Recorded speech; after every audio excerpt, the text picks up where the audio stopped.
Hello and welcome to Let's Talk Super Rugby Strength. I'm Paul, the guy behind DrivingMaul, and well, thank you for joining me. So, a couple of tweets came out today that sparked this, but before I get onto that, don't forget to sign up for my newsletter. The link is above if you're on Twitter, or it's down below in the notes if you're watching on YouTube. So, Patrick Ewan, who's a bit of a rugby writer, put out a tweet that said, Australian Super Rugby franchises are becoming less and less competitive against the Kiwis at an alarming rate. And he put a graph out there which showed the percentage wins over the last several years. So in 2012, he got it wrong actually, someone's corrected him anyway, but in 2012 there was a 35% winning margin. That went to 55% in 2013. In 2014 that was 50%. In 2015 it dropped down to 32%. Last year it was 12%, and this year, obviously so far as we're all aware, it's been 0%. So it looks like a big drop off since 2013 from 55% now down to 0. Paul Johns came back also on Twitter and gave us the numbers for South Africa, saying they were comparable.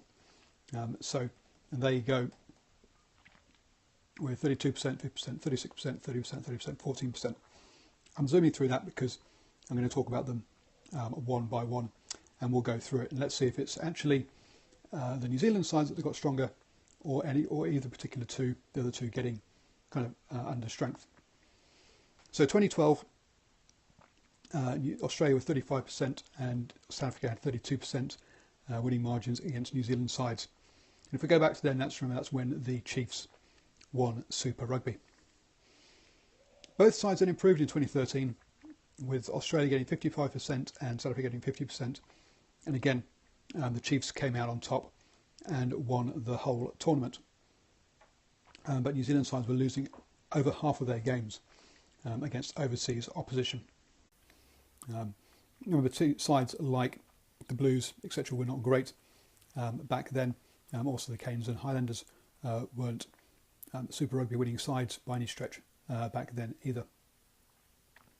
In 2014, the Australians stayed at 50%, or around 50%, and South Africa dropped down to 36%, and that's when the Tars went on to pick up the title.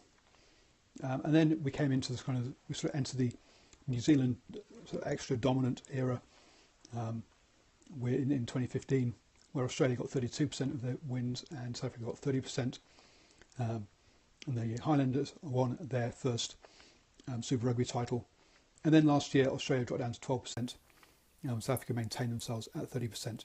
Obviously, with the new format, half the South African sides didn't face Super Rugby opposition last year for the first time as well. So that would have skewed some things there.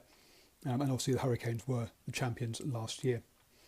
So is Australia particularly weak at the moment with its 0% of wins this year?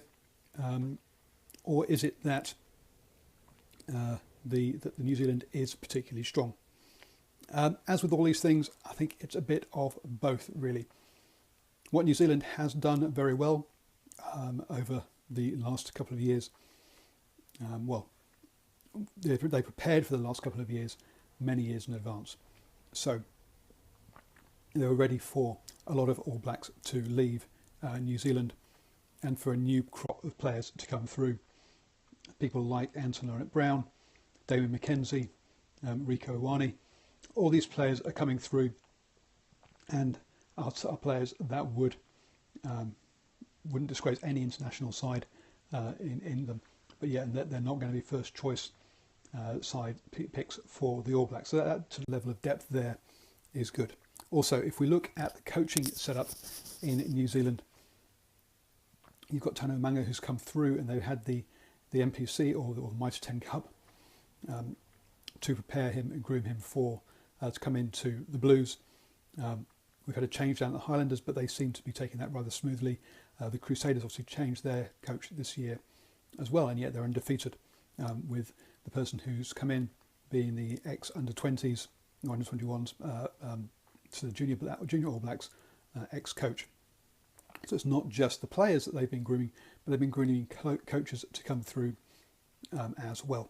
And once Dave Rennie is gone, we're going to have seen new coaches across nearly all the franchises in a 2 or 3 year period, whereas we've seen something similar happen in Australia, where you have new coaches at the Reds, the Tars and the Force recently, and they've not come. Those the coaches that have come through have not had the pedigree that New Zealand have, and so the coaching is lower down.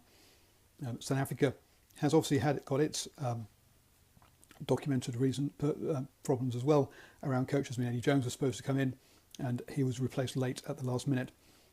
So coaching and player development are being a problem. Obviously, South Africa losing a lot of players to Europe as well, and they have a much bigger talent pool.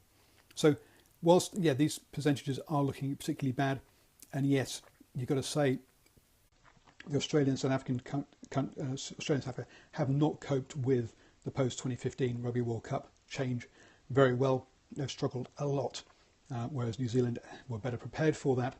I think we are seeing that New Zealand is at one of its strongest times in rugby, as well as both countries struggling at the moment. The reduction in both those sides down to four teams, we'll see a concentration of the remaining talent. I remember someone mentioning that Australia has around about 30 non-Wallabies qualified players on their books. So you're not going to say you could get rid of those, and you still have as many Wallabies qualified players in the country. And you can't. So it's not as simple as that. It's about positions and stuff as well. But the talk about of kind of removing the opportunity for Australian players isn't necessarily all true. And we've also said with South Africa, again, there's less. I mean, they're all South African qualified, so you're perhaps reducing the opportunities there. But with a lot of their players going overseas, and with them selecting from overseas for the Springboks from time to time, it's not such as an issue as much as with other countries. So yes, I do think we are seeing an imbalance of strength at the moment. Hopefully that will balance itself out with the Australian and South African players getting more experience, becoming more mature, and improving with the extra Super Rugby that they're getting at the moment. And also the concentration of talent will hopefully balance things out from next year as well. And that's really my conclusion. Let me know your thoughts in the comments below. Always up for a rugby chat, either on Twitter or on YouTube. If you're watching on YouTube, please give it the old thumbs up. And if you're watching on Twitter, please do share it with your friends. Thank you very much for watching. I'll be back tomorrow with my Super Rugby Round 11 predictions.